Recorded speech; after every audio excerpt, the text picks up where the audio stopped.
Сәлем достар, бүгін мен сіздерге самсаның тестасын қалай жасау керектігін көрсетемін. Ол үшін жұмыртқаның ағы, тұз, сұйық май, ерітілген май және де жылы су қажет болады. Алдымен осылай бәрін салып аламыз. Сұйық май міндетті түрде. Ерітілген май қатты ыстық болмау керек, себебі қамыр күйіп қалады.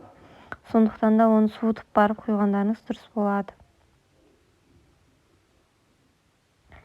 Және де енді жылы сумен қамыр илейтін боламыз. Достар, бұл каналға жазылып, лайк басып, комментарий жазып, қолдау білдіріп кетіңіздер. Қамырымызды илейміз.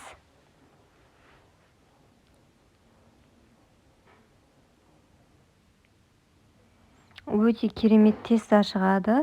Бұл самсаның тестасы негізінде, ал басқа тесталарды алдағы уақытта көрсете жатамын. Мінекей бізде осындай қамыр шықты. Енді осы қамырды біраз уақытқа қойып, жайып алатын боламыз.